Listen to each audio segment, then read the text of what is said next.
welcome back to another installment, segment, episode, whatever you choose to call it, of Mics On, where we talk about millennials' impact, culture, and stories. And in this conversation, we have Mr. Rumman Ahmad. Rumman, thank you so much for coming on. Pleasure, absolute pleasure. So, Rumman, I'm going to introduce you a little bit and correct me if I'm wrong. You are an entrepreneur and also you run a consultancy firm where you work towards leadership development and culture change. And you use problem solving techniques in your sessions as well. And Rumman, you also founded a creative and innovation conference by the name of CLIck, Knowledge, Leadership, and Innovation and Creativity. Did I get that right? Absolutely, absolutely.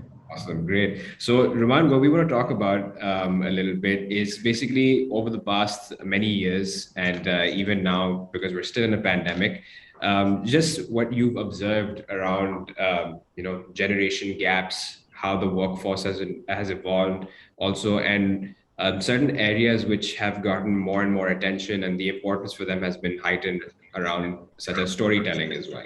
So, let's start off a little easy as well. Yes, please. Go to the questions instantly, but throw me the full toss. Yeah, so these days, and over the past, I think 20 years or 30 years, the idea of the corporate world has changed drastically, not just in the East, but also in the West as well. People's stances have changed. Climbing the ladder is not what everyone aspires to be doing. It is not considered to be the safe and secure option as well. But the Gen Zs and the millennials have this notion that we've seen that they don't necessarily, they have a different perception to the corporate world. So in your experience and having worked with, different generations altogether, what do you feel like has changed in this space with regards to millennials and Gen Zs? Well, I mean, I have three kids, and that would probably be my driving force of my experience. Two of them qualify as millennial, born in 92 and 95, and one qualifies as a Gen Z, which is born in 2001. And looking at them, I mean, now that one has to put that, I mean, it's an arbitrary boundary, but there is a boundary of 97. I think that before 97, you're millennial. After 97, you're Gen Z. I would probably say yes. First of all, just to set the stage, that there is a difference. There is a difference that I see with two of them being on one side and one on the other. As for work, I probably have had more experience with millennials than Gen Z right now, because the sort of work that I do in terms of corporate. So in my own business, which is a small kind of a family-owned business, there is not much. I guess everybody's older, or at least there's not much turnover in to justify that experience. But when I work with corporations on the side of change and leadership and innovation and problem solving, I probably experience the millennials a lot more. The change, first of all, I think has been, I mean, to be cliched, is the internet. So I guess the internet actually came about in about 92, 93 was probably when it started taking off, particularly in Pakistan, and using Pakistan as the larger lens from which I would look at it through. So it's an exposure. So when I was joining the workforce, I mean, our exposure was very limited. If you just look in terms of professions that were open to you, it was either a banker or an engineer or a doctor. When a child was born, it was those were the three avenues that the parents, it was open, and by and large parents decided. So two things changed. One is that there are a lot more avenues available to them, and secondly, they, I think, are in a much better position, not maybe the ideal in Pakistan, but still in a much better position to choose what they want to do. So those two things are, I guess, shaping the millennial generation in terms of their workplace choices and how they perhaps behave or interact with their workplace. because of these opportunities and the speed of information being moved around, I also probably believe that the options and opportunities for them are a lot greater. So you can take on a job, even though when we graduated as MBAs from IBA in Karachi, we were known in the MBA, just as an MBA, we were known as the job hoppers. And it was pretty much given that you never hire a fresh graduate out of college, because especially a small firm, because in 6 months he's going to or she's going to just hop Jump off ship. to somewhere Yeah. else, which is still true today. I think it's even more true today because of things like LinkedIn and Facebook and all that. Everybody knows who you are and where you are, and you're open to being propositioned and poached.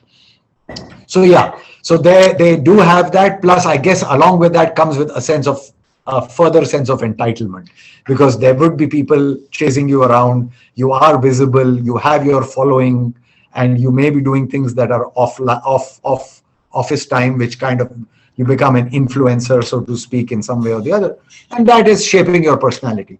Nothing. I mean, I can't say anything wrong or right about it, other than the fact that that's a fact. And as a parent, I'm sure my parents thought that I was way out of line when I was there, under their care.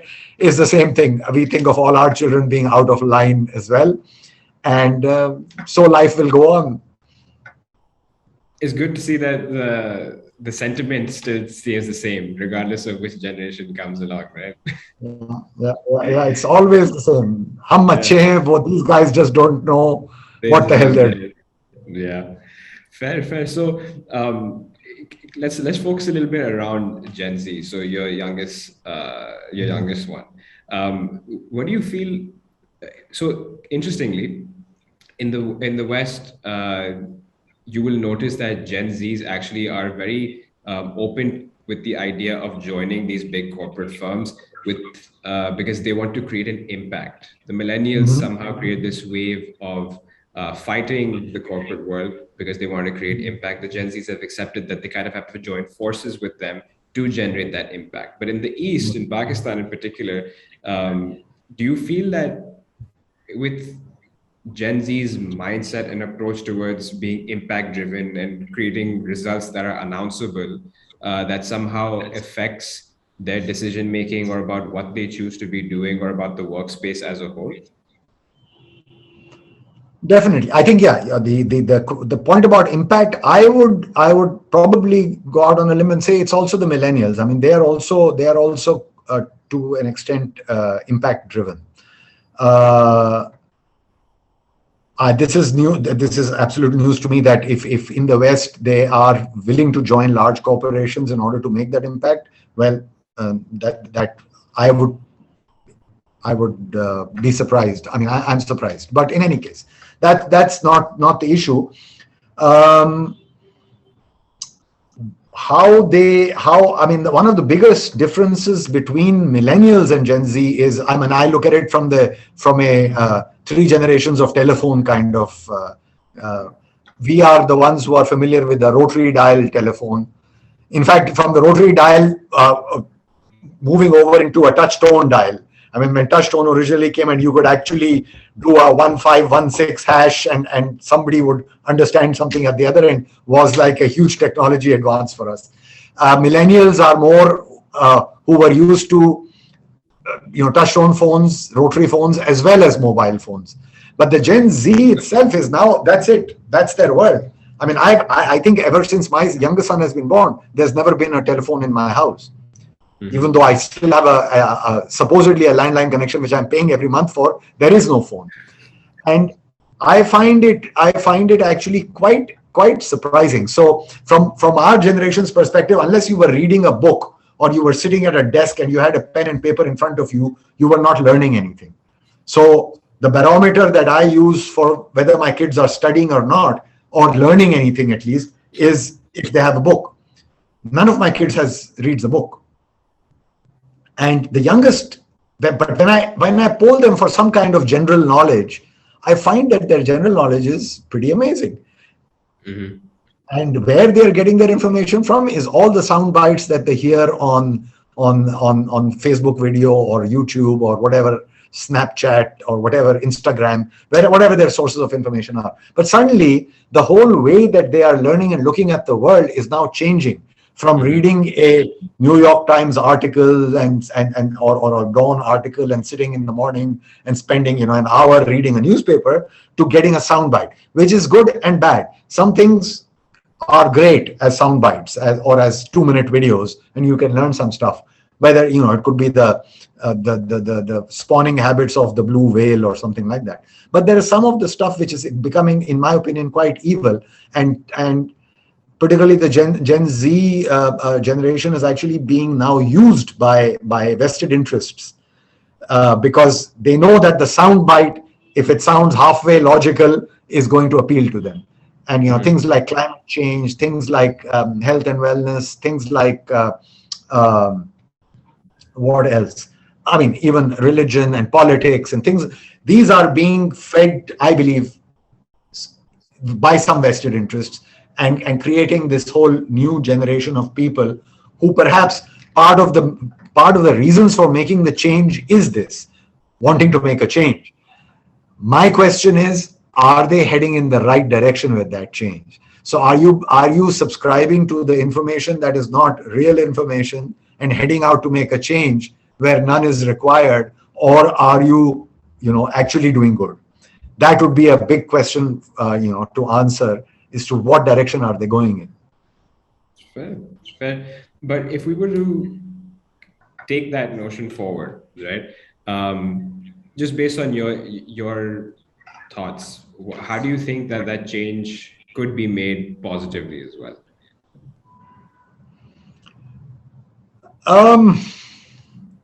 I mean, I'm not saying it's all negative to begin with. There is positive. I think for them, the understanding that that things need to be corroborated more now than ever. हमारे ज़माने में अगर if you could only go to the college library and pick up a book, and by and large you assume that the librarian has already curated the books and everything in there is pretty much up to speed with whatever, and you got your learning that way. Today there are very many sources, so I suppose they need to understand that information and knowledge, that while it's a great way to do it, I myself love it, and I keep whenever I have the spare time, I go online and do some course or the other, small one at Coursera or someplace like that. But the understanding that you need to kind of double check everything, get a second opinion, find out what the other side is, and then consult with perhaps people who have some knowledge on both sides. In fact, currently I'm actually reading a book about it's a book on thinking. It's like a philosophical book on thinking, and that's very good. He calls it. He basically says that we band together as a group, as a like-minded group, and we have what are known as repugnant cultural others. We look at the others as being an antithesis of us. So we will always band with people we like, band with people who agree with us, and just basically badmouth. And we do this all the time in our own social gatherings. And as long as we can be part of that, the desire to be part of that community means that we actually lose the ability and the willpower to go and look for information that might contradict us. So we look for information that is just basically confirming our biases and opinions. And that's very dangerous. And that's what the 2-minute video will do. While there are others, even if it was a clickbait and you manage to click, you have, in 5 seconds, you will just click away from there and say, oh, this guy's a loser. He doesn't know what he's talking about. So one of the big things I think that the generations have to do is basically be more reliant on different sources of information. The written word, the spoken word, the video, the influencers, people they look up to, and kind of create an opinion that's slightly more broader based. Interesting. All right, fair. So I'm gonna stay this conversation while still keeping in mind that impact is what I want you to be thinking about. Do you feel that there is a Let me try to phrase this better. So what we've seen so far, there is somehow this lack of a mentorship culture, or that there's a lack of mentors in our country as well. So, according to you, what can we do in the short and in the long term to nurture such a culture, and like what impact that might have on all of us? Well, the impact will be huge. I Mm-hmm. mean, proper mentoring. So when we talk about the whole IT startup space is Mm-hmm. actually in a way run on mentoring. Mm-hmm. Again, look, I would just preface my statements with a caveat is that this is my opinion based on my experiences, but not necessarily, it may not necessarily be true. But from what I have seen, and I've attended a few sessions, one of these startup kind sessions as a mentor, by and large, what I find in Pakistan is that uh, we are quite a top-down culture, Mm-hmm. which is probably a cultural fact. I mean, that much I can go out on a limb and say is true. They are a very authoritative, top-down, obedience-related um, a culture, which in the terms of this cultural philosopher or theorist was called power distance. We have this power distance. Seniors have power over juniors. So the mentoring that I have seen it comes from that uh, frame of reference. So most people believe that mentoring means I need to go in there because I'm an expert. I'm there as a mentor because there is some expertise that I have.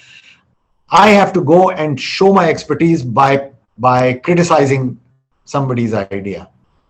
So I Mm-hmm. have to tell them all the reasons why this idea won't work, rather than having a more inclusive understanding, or trying to gain a more inclusive understanding and say, all right, you want to make this, you think that there is a market for this kind of stuff.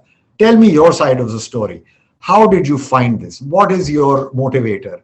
What are the things that are pointing you to this direction?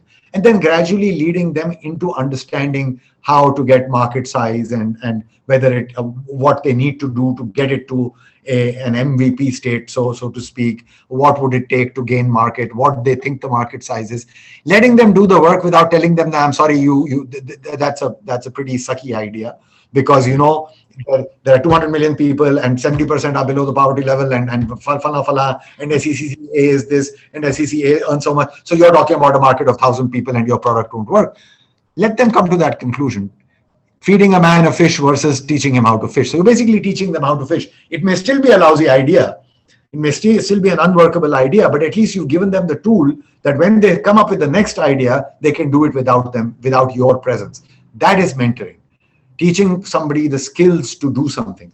I believe that part is, by and large, I'm sure there are great people here, but by and large, if you look at on a cumulative level, we lack that in Pakistan. You just become a mentor because you have been successful, and you could be successful for very many reasons. You could have been in somewhere at the right time. You could have had a great father with a lot of money, or family money, and you started something. There's that joke that goes that the easiest way to become a millionaire is to have a father who's a billionaire, and then you can just basically lose 999 and still be a millionaire. So could be that, unless, I mean, there could be other reasons also. So that I would say that the first order of business in the short term, in the medium term, would be to train a set of mentors to be mentors. Interesting. Okay. And so, do you think that this is that's one solution, right? And that also requires a lot of. I think that requires one to also accept that notion as well, and to accept the fact is that they should or they could become mentors as well, right? So someone has to identify themselves as being a potential mentor too.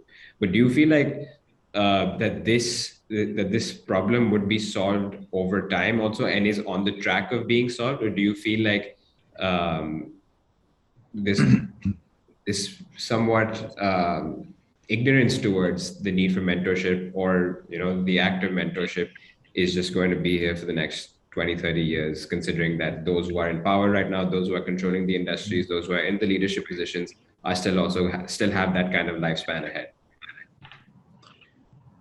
I I would go out on a limb and say, yeah, probably nothing will, not much is going to change if the status quo is maintained. However, I will add a proviso, and the proviso is that again, Gen Z, maybe if we look at it this way, and their experiences even now. So now even sitting in Pakistan with all now when all this money is starting to come in, you're getting your airlifts and your VCs, bazaars and all. VCs, yeah.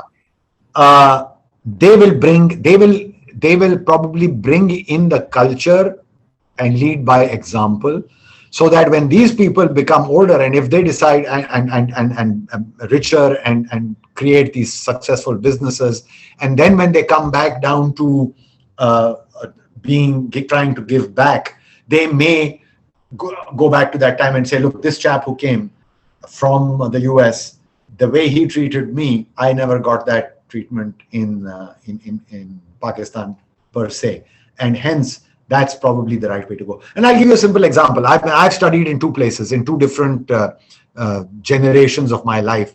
I did my MBA from IBA, graduated in 1986. I mean, I had a great time. It was a great institution. I learned a lot, and I'm still here. Whatever I've done is based on an IBA education. And then in 2012 to about 2014 or 15, I went and got another degree in creativity, innovation, change leadership from Buffalo State College in the US, which was a partly online and partly on campus.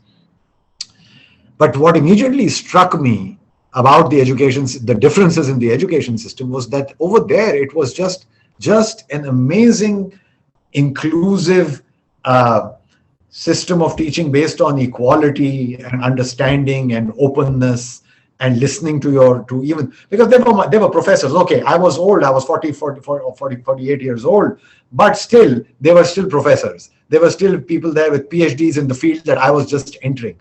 And I was a highly opinionated, extremely closed person when I went there. But in 2 years, I was transformed into understanding the value of being open, listening to people's ideas, not jumping the gun and looking for negatives, looking at the positives, things like that. So I hope that comes in to the next generation. And when so maybe 30 years would be too long a time frame. I would say maybe this could change in 5 years or 7 years if this trend keeps goes on forward. More VCs, more genuine people start coming in and trying to mentor Pakistanis into providing goods and services abroad or internationally. Fair, fair. So, on a separate note, but still related to culture as well, do you think that it's the concern of workplace culture is more of a privileged concern, or do you feel that those of every socioeconomic class or segment are impacted by the culture that's been set? In an organization? Yes.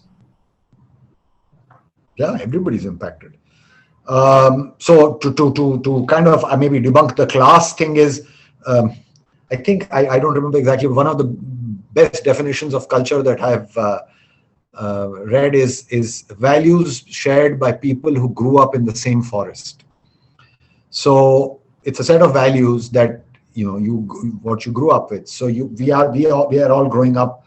Of course, you can define the forest any which way you like, but we are growing up. You could say you're growing up in DHA versus somewhere else, or you could say you're growing up in Karachi versus somewhere else. But by and large, if we talk about Pakistan, there are a certain set of common values that we share as Pakistanis, and those could be reflected in the culture at work, or in some places maybe not. Some places it could be better.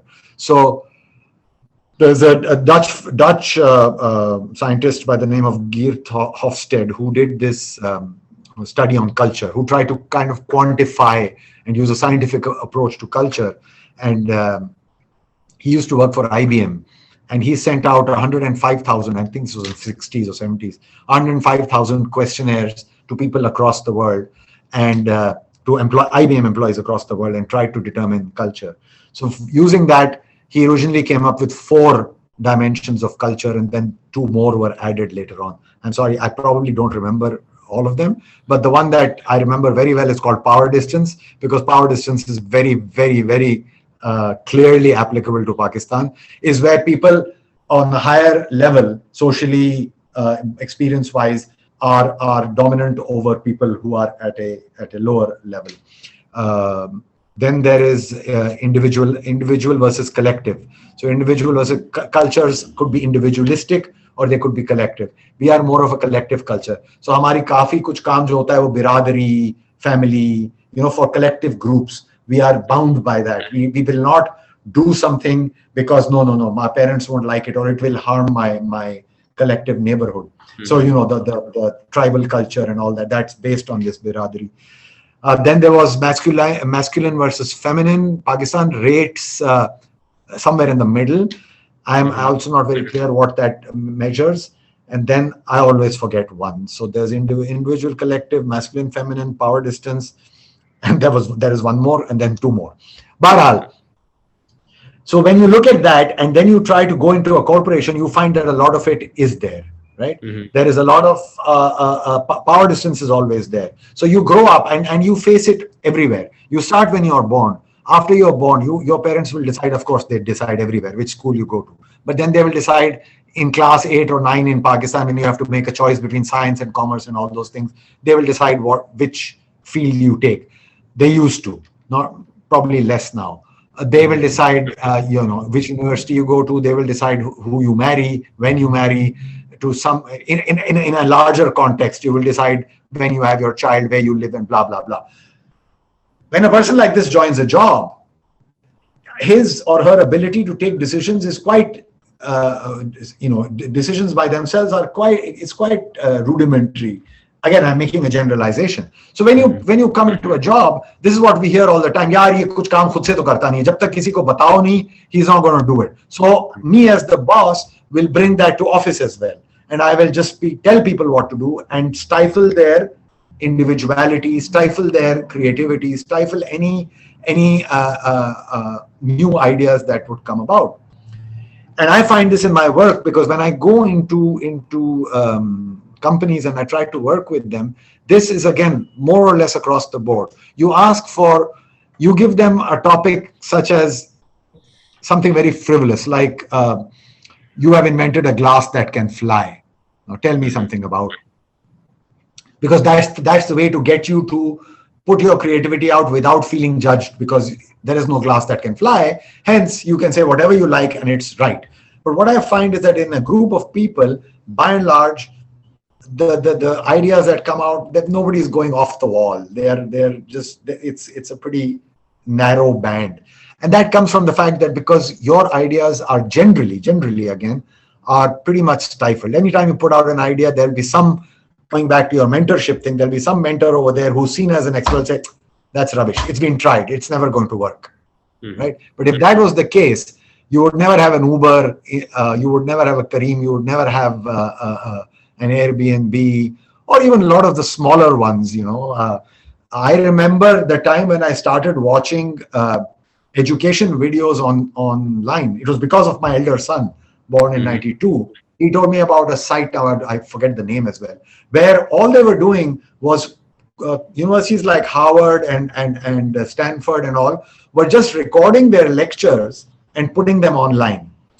And you saw nothing. You could not see the students for privacy reasons. Even the students were not visible. Only the professor was visible. Yeah. And I remember attending, and I did this diligently. So I found a course on Java, and I was interested in programming. And I already knew Java, but I went and improved tremendously by just listening to this man's lectures from start to finish. So there were 30 lectures or what online. Diligently, I sat for an hour every day, and I used to watch one lecture from this professor at either Stanford or someplace. I did a database course like this for SQL, databases. This came about, and I remember the name of the teacher. Her name was Jennifer Widom, and she was from Stanford, and she used to be the computer science professor there. This came out on BBC News. It was an article on BBC News saying that this is 2000 again, 12, 13, but this is the new way. Might be the new way forward, but these were all free and you could just go and watch these lectures. However, that has now evolved into a whole business. If you asked a mentor at that stage, I'm thinking of starting an online platform for teaching, they would say, Yar, how the hell are you going to make money? How are you going to do exams? People will cheat. People will. Well, here we are today. My Gen Z son has done a whole semester or a whole year online. All his exams are online. And they found a very simple solution. At least in his university, they found a very simple solution. You have one computer where you're doing your work, and you have to keep your phone onto the same platform, logged in, and only with video on you. So on one phone, they're watching you, and on the other phone, you're working.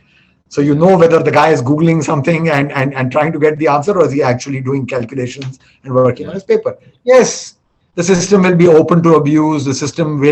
There will be some people who will slip through the cracks, but we've slipped through many cracks even when there were proctored exams, and it will only improve. So that openness of thinking needs to be there for the future to kind of evolve from all of this. So the culture of being open, culture of giving, just on the basis of this guy has come up with an idea, let me give him a chance. In fact, 3M says this. 3M says that if you bring an idea to us, we will never say no. What we will do is we will discuss this idea and look at it from every possible angle. Only when we've analyzed it thoroughly and found that it is unworkable will we reject it. Because then we will be also sure that nobody else is going to, be able to do anything with it. And I'll give you a very good personal example from somebody I know personally. There is this gentleman by the name of Alexander van der Rostrand, and the reason I know him is because he came to my conference and he presented at the conference. He's a Belgian person, and he was a hobby toy, flying airplane kind of, model airplane, flying model airplanes. And he was also interested in inventing. So he invented a helicopter, the smallest one that could fly, which was 10 grams. And he had a remote control and everything. And we are talking I think it's the late 80s, mid to late 80s. When bulletin board systems were the internet based BBS jo hota tha. So he used to be on these bulletin boards and all that, and they were hobbyists who would get together and blah blah. And then he invented this smallest toy helicopter that could fly remotely.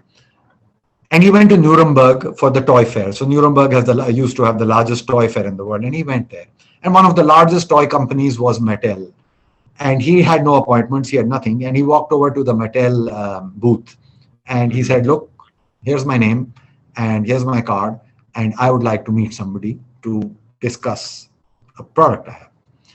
And of course, Mattel being a big, large corporation, probably publicly quoted, blah, blah, blah.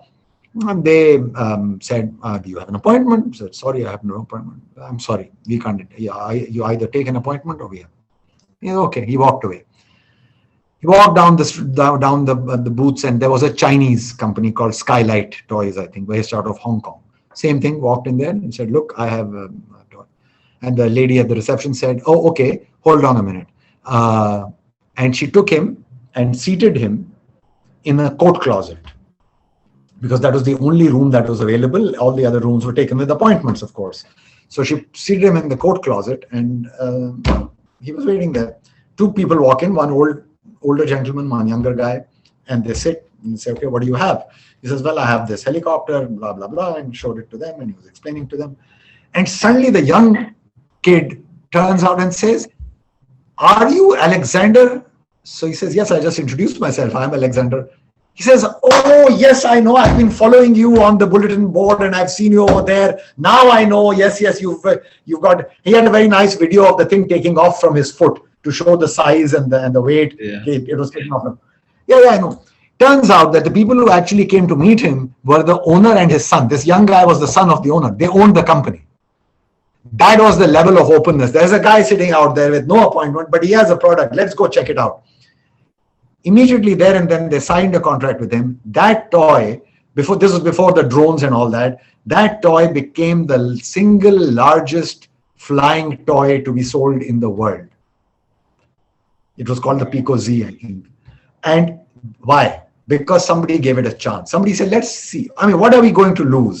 5 minutes. I can always throw you out of my office. But if I throw you out without talking to you, you are never coming back. Mm-hmm. And so that degree of openness, I don't think in a large part exists over here. And that needs to be developed. All right. So it was a long story and a long speech for a small point. But a good story nonetheless.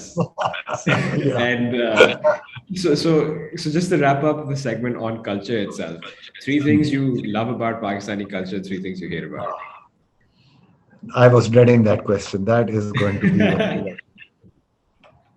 Three things I love about Pakistani culture. Nihari would be one of them, probably. it. Uh-huh. What I like is there is a sense of belonging to an extent. There is that whole individualism versus collectivism. That sense of collectivism is a nice thing to have. You don't think selfishly. It's not dog eat dog to that extent. There's still some some mediators that you put on that family and things like that. A sense of responsibility there, but that again comes if I'm talking overall culture. So there is a sense of responsibility in a larger context. Whether it's a sense of responsibility in the corporate context or not, I'm not so sure, but there is, and there is also an ability to जुगाड़ जिसको कहते हैं, so frugal. It is not frugal innovation. It's kind of creativity in that sense when the chips are down. Resilience, I would actually then now the floodgates start flowing. Resilience is one of those because we are extremely resilient for the amount of stuff that we've been through as a culture. We are quite resilient and we keep coming through. Yesterday there was rain again, and there is still flooding, but life will go on. Yeah. So that would be 3 or 4 things that I would say are good about Pakistani culture. The authoritarianism, I would say as number one, this degree of feeling that I know everything, or I'm the man in power, hence you must listen to me. The other thing would be apathy. I mean, I am actually extremely disheartened and disgruntled and sad at the level of apathy that exists in our culture. We are just everyone. I mean, I'm part of it. I do not profess to be in. If you have the means, and it's not only about money, it's about also influence and power. If you have the means, you will take the shortcuts. You will cut the line. You will pay the money. You will pay the bribe. You will do everything because you say, "Look, I can afford it." Fine. So there is that apathy, and I think the being closed, that's huge, and that manifests itself in all aspects of our life, where we think we are the greatest gift to mankind and we don't need to improve. Improvement and change is for everybody else. So you hear this in politics all the time. You'll put your hand on your heart and say, "Hum kisi se kam nahi." But really, you should never be saying that. You should always be saying, we are on the lookout to find. You may not be worse off than a lot of people, but there will still be some things where you can improve. And if you just change that to say is, tell me how I can improve, or let me look at the ways that I can be even better, that would be a huge jump ahead for our culture, because that is you put an immediate break. हमें तो कोई और चीज की जरूरत ही नहीं है. And I've had examples of that. I have found competent people abroad and introduced them to local companies who will come and say, नहीं हमें तो सब पता है. And that guy is working in a market that is 10 times your size. That guy is already doing stuff. Ask him or her. Ask them how they can help you. Ask them what they have done. But no, you will start off with this assumption that I am better than you and there's nothing that you can teach me. It's a recipe for disaster.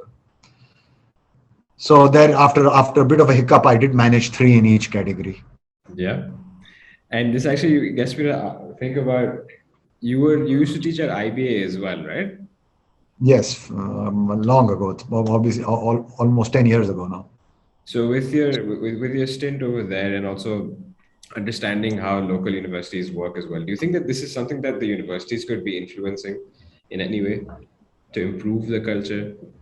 Of course, in a huge way, So I gave you my example, very simple. I went and did a course a degree. It's a master's degree that I did a second time around, which Mm-hmm. was called Creative Studies and Change Leadership.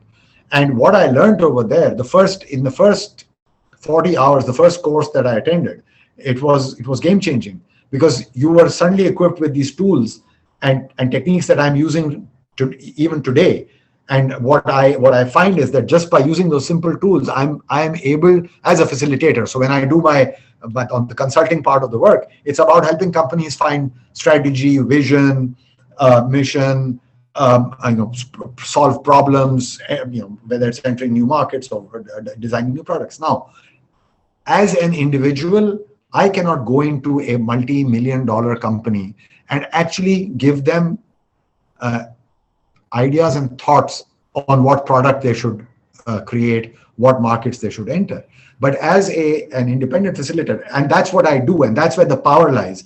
Using these tools, I have facilitated boards of major companies in Pakistan, boards of directors who could not agree with each other suddenly come out agreeing on one thing. And in fact, there was once a friend of mine who was on one of those boards, and he called me up before, and everybody calls you up before as the facilitator, and said, देखें बात ये है कि आपको इस तरह करना चाहिए और ये बात सबको माननी चाहिए. And I listen to everybody, but I don't. And my first order of business when I start this session is, listen, I am totally neutral. I have no idea about your business, which you might think is a disadvantage, but actually is a huge advantage. Why? Because I'm not vested in any outcome. So if you are a auto parts manufacturing company, as a board of directors who is going through a lean period, and at the end of this meeting, and I've said this, at the end of this meeting, you all agree, all the board of directors agrees that the hell with the auto parts business, we want to get into the hospital business. That's success for me. But what I want is that each one of you should be agreeing, listen to each other and agree to this.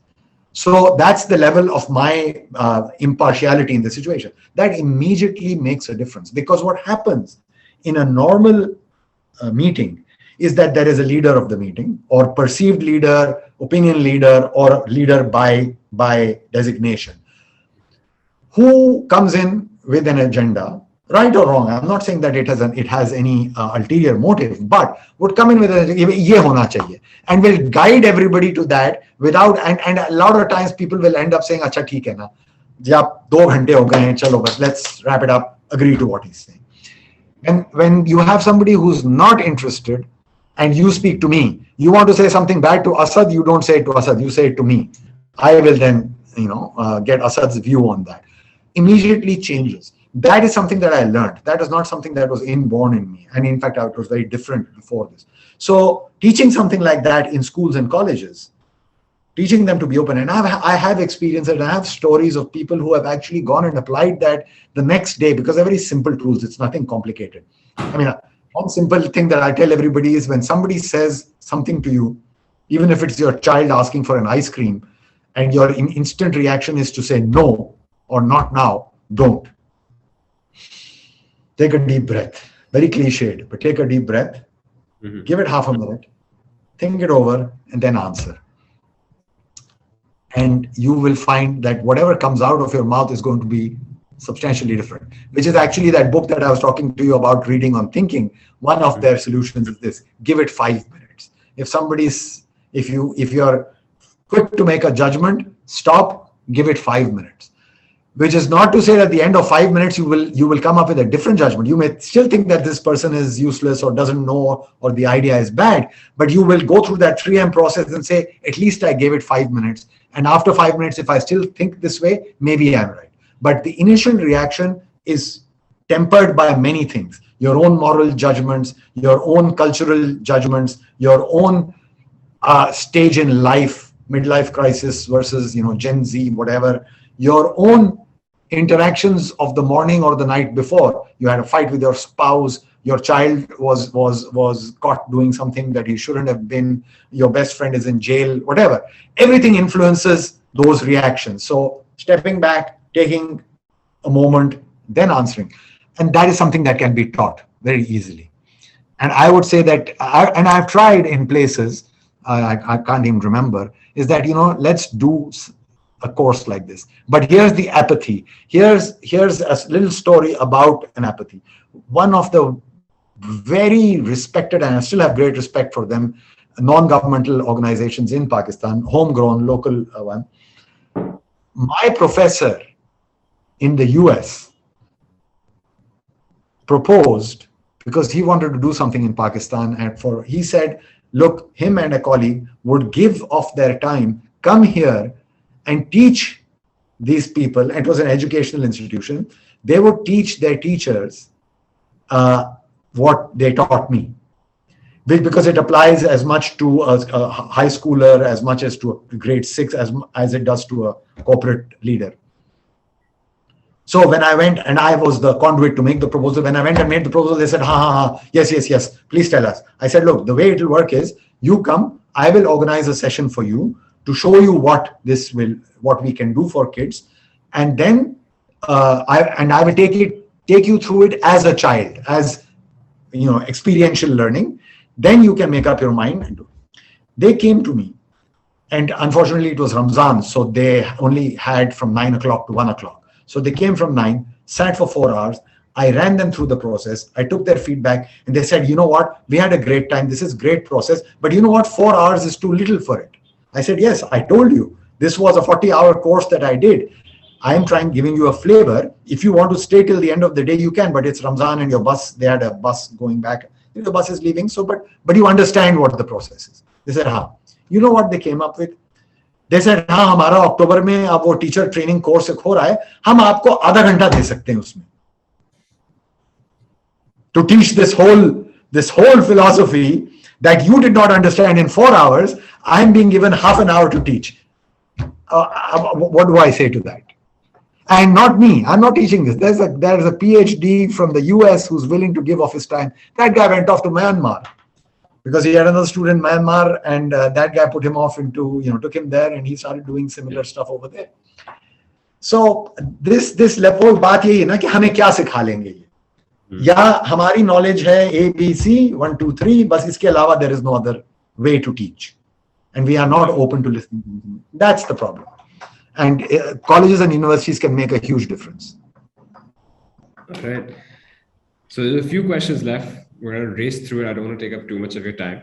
And this is more along the lines of what we've experienced with the past 2 years with the pandemic, especially. What do you feel about the nature of work in Pakistan, especially with now work from home becoming such a big thing as well? And many offices, especially startup offices, have actually redesigned their entire spaces and have gone into smaller, spaces overall. But what do you feel what do you feel is going to be the nature of work, firstly? And what do you feel has been the impact of working from home over the past 2 years? So to answer the nature of work, I mean, I love it. I have been using technology and trying to manage my business as much as possible remotely for years, even before this hit. So for me, that was the biggest freedom that a computer and the internet got me, was that I didn't need to be physically present. So that's a good thing. In a way, it's a good thing, and I think that's obviously and because my sons both work in the tech industry, one in San Francisco and one in Berlin, I have seen it from them already. I mean, I used to be even despite my own convictions on this, I used to be very surprised. Say, daftar nahi jana hai aaj. No, I can work from anywhere. I'm thinking I'll just go sit in a Starbucks and I'll work there. Acha, wow, man, that's awesome. No, nobody checks your attendance, because in Pakistan, we are all into attendance. 9 baje aaya nahi aaya, 15 minutes late, and I'll deduct a salary from you. So, I mean, I'll be honest, hamare paas bhi yahi culture tha, ab nahi hai, lekin tha. So the tech industry has already been doing it. And I guess now it has been expanding to others. The good part also is that a lot of companies are realizing that we were terribly overstaffed, and now we can actually be more effective or be more efficient if we didn't have to come to work and take that 30-minute or 1 hour commute 2 ways. So those are the positive aspects. But seeing my son working from studying from home and seeing my wife. My wife is a psychotherapist, so seeing her doing therapy, she resisted for a long time, but had to, of course, when the pandemic hit, it became necessary. Um, I think it has negative psychological impact, especially for young kids, because that whole business of camaraderie, fun, backslapping, games, you know, pranks, or what have you, buying a burger at the tuck shop and or whatever, Mm-hmm. is all part of growing up. So sitting, in fact, I just found out a niece of mine, they are not even giving them breaks anymore. Mm-hmm. So you just have, because normally there was be from one class to the other. So you had a 50-minute class, and then you got 10 minutes to fool around and go from one class to the other. Now I don't think they have that either. It's like back to back. One class ends, the other one starts. So those, I think, have negative psychological. You don't have to dress up. You can just comb your hair. In fact, even that probably is not a requirement. You could just sit there in your whatever Yeah. disheveled state of affairs and do that. So there's some discipline that would be lost, Mm-hmm. which may or may not be lost because of the short attention spans that Gen Zers already have. They could probably get by with it, but I think it'll have the major impact is psychological, Mm-hmm. and yeah, and the camaraderie. I miss the camaraderie. I miss Mm-hmm. the fact that even though I'm not such a big social person, in some ways, social gatherings overall, not work related, but non-work related gatherings have become pretty nice for me because I can just stick to a certain bunch of close friends. That's who we meet. The larger, those obligatory weddings and social invitations where you really didn't want to go are gone now. So that's also partly a good thing. But on the other hand, the opportunities to make new contacts and meet some like-minded people is also gone. Mm-hmm. Conferences. So the conference that I used to run, I don't know when those things will come online, Mm-hmm. and how many of those in how many of those will you actually be able to see the face of the person you are talking to, because everybody will be halfway covered with a mask. So yeah, those are. But Yeah. we will adapt. We will adapt. Yeah. Yeah. All right. So, one coming to your own personal experiences.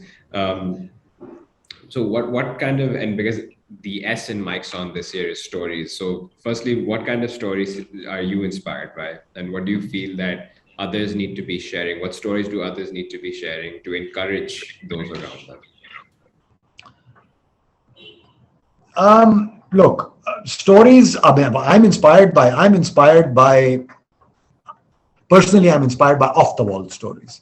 So I love the stories of the underdog making it big. Though, I mean, I'm sure that a lot of people. There's on a side note, I have yet to find a story of somebody who made it big in America who didn't land in the country with single digit dollars. So Mhm. whoever it is will say, I landed with $6 in my pocket. I landed with $8 in the pocket. But I it's a great story for us, right? It Like is, but it's an that's unbelievable the daily story. dream Yes, in the West. yes, I landed with $8 and a credit card which had $100,000 from my dad. I mean, yeah, maybe there are a few who landed with a few single, but I would take those with a pinch of salt. But yes, those stories are always meaningful. But the stories that inspire me are the stories of purpose, stories of passion and perseverance, stories where money is not the objective, but money is the byproduct of doing something. I'm not one who I'm not a saint or a sadhu or a malang who would say okay, money doesn't mean anything. No, money does mean something to an extent. There is a sweet spot where you have where up till which you do want that money. But if you go out in the world only searching for money, you will may get it, but you won't be a happy person. So the stories that inspire are those that are passion, that there is something that you want, of dreams, and that's what when I go to companies. Now, if you look at it from the corporate point of view, by and large, most of the vision statements that you will find are vision statements that we plan to be the leading company in our field and take care, bringing value to all our stakeholders.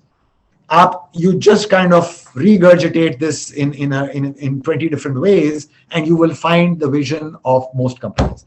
And that actually points to the what we need to do for millennials and Gen Z. No millennial, no Gen Z is going to be, first of all, is going to uh, uh, push himself behind a vision statement or a purpose statement like this. Secondly, how many of you will ever remember? And thirdly, there is only one leading company, there can only be one leading company. So most of the times, if you're not the leading company, you are a failure. You have never achieved your vision and nobody is interested anymore. As opposed to that, it's more about what are you doing for your customers? What are you doing? I mean, the one I like the most is now a bankrupt company for different reasons. But Toys R Us I'm not 100% sure, but the words are correct, but the phrasing may not be. It is uh, putting smiles on parents' faces and bringing joy to children's hearts. Something like that. That was Toys R Us. Now you look at the passion that you can build into your whole company with a vision like that. Every new product that comes to you for evaluation, that's the question you ask. Will it bring joy to the child and put a smile on his parent's face, right? If it does both, that's a product that we want to put out in the market. As opposed to saying we want to be the leading toy manufacturer worldwide. Then you can put out all sorts of junk. But how long? Simon Sinek has a great, no, Simon Sinek mentioned this book, which is how I read it. It's called Finite and Infinite Games. It's a fantastic book. It's a very old book, and it's not really a book. It's a set of truisms. Yeah. And basically, this corporate thing of being the leading company is nothing but a finite game. A finite game, like a game of cricket, ends today. You win the World Cup today. What happens tomorrow? Tomorrow it's nothing. Tomorrow you start all over again for the next World Cup. You are nobody. You see? But an infinite game is something that goes on. There is a quest. There is a quest to improve. There's a quest to do something. So those are the stories that should inspire everybody. Right? And your second part of your question was? What do we need to share with others to encourage them? Well, this is what we need to share. We need to share stories indirectly. If I go to my children, if I go to these young guys, mujhe dekho, and I start blowing my own trumpet, it's never, theek hai, aap, because then you're going to find all the holes in my story, Yeah. So, but walking the talk is important. More importantly, if I walk the talk, and that's part of the corporate culture that we speak about culture, but the corporate culture is not made by a set of placards and a set of advertising and marketing gimmicks that are all over your company. A culture is made by example. A culture is made when I was working with one of the companies where they said, we will not even grant, and we have not even granted an exception in the leave schedule to our CEO, who is the majority shareholder. He asked for an exception and he said, no, sorry, we can't give you the exception.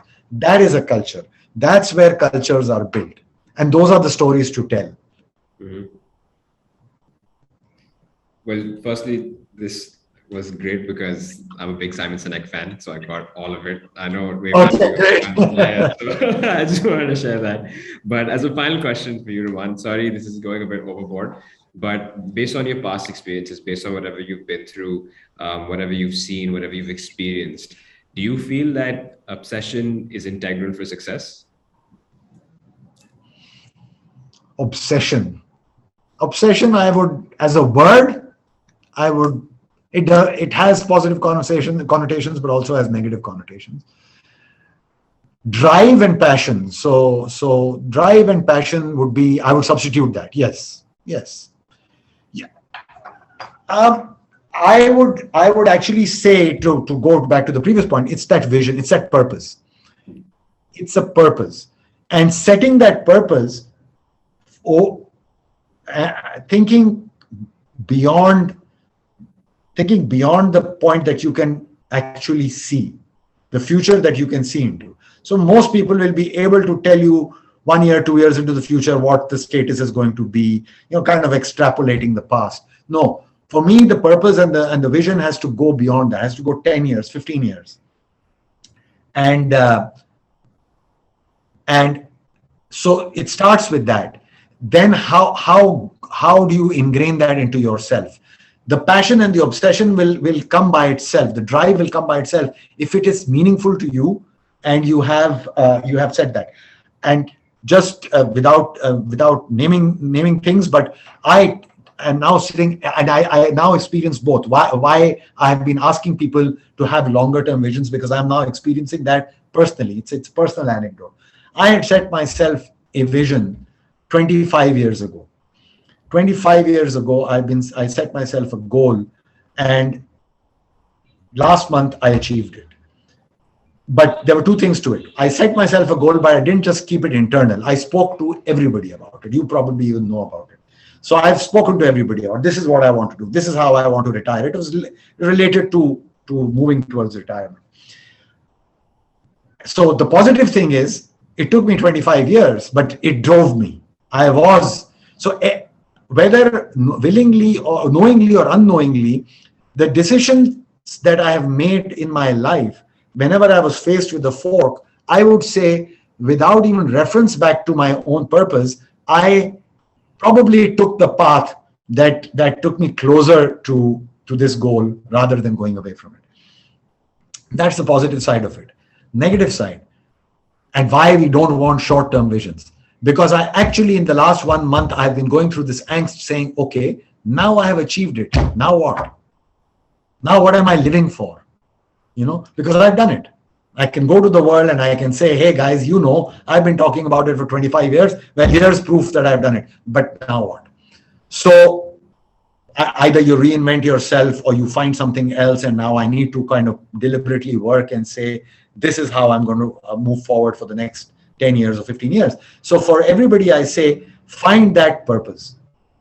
Sit with people, talk to friends, ask them about yourself, ask them your personality, ask them what you're suited to, and it could be anything. And the world is your oyster. Impact is huge. You could be impact in climate, impact on environment, impact on health, wellness, impact on culture. Could be, but it could also be, starting up technology. I mean, it's all about impact in the end, because that's what purposes should be. Impact on education, impact on communication. Don't worry about the money. That's what I would say to anybody. Don't worry about the money. The money will come. And the examples are in front of us. Uber probably is still not making money. Airbnb, I don't know whether they're making too much money or not. And there are tens of examples of companies that are not making money, but they are making a huge difference in the lives of people, in the lives of customers, in the lives of providers, in the lives of livelihoods of people. So go for that. But the individuals inside Uber are making money in some way or the other. And that's it. So money will come. Find your passion. Great. Thank you so much for that, Rumman. Thank you so much for your time as a whole. Any last words you'd like to share before we wrap this up? No, I think the words I'd like to share is that I would like to wish you. This is a great topic. I think that if a Gen Z will never watch this 1 hour interview, so probably the thing that you have to look out on TikTok, you'll get to them. Exactly. The TikTok sound bites might help. We'll make it work. But no, I think what you're doing is very nice. It's a great initiative. Talking about these people is great, and I would urge people of my generation to develop a larger understanding. Do not dismiss these guys. Some very, very smart guys out there. In fact, most of them, largely because of the experience that they're getting through the internet, things are coming to them. They have a wide variety of experience. In my time, our only experience was the newspaper. For daily sources of information was the newspaper. And if you didn't read the newspaper, you were nowhere. But so we have to be open as our generation. We have to understand that a 25-year-old just joining our company is a huge resource of worldly experiences that we should be able to tap. Because by and large, the old people in our culture, my generation, and even older, who are still running corporations, have a lower propensity to get off the beaten path. or to listen to opinions that are off the beaten path. Simple change that somebody can make without an education is just sit back, say, I'm the fly on the wall, tell me. I'm sick of doing this business this way. Give me something new to do. Tell me what I should do and how I should do it. Get those ideas out and let's see. So that openness, that's what I would say for Pakistanis in particular. Be open. Great, great, great.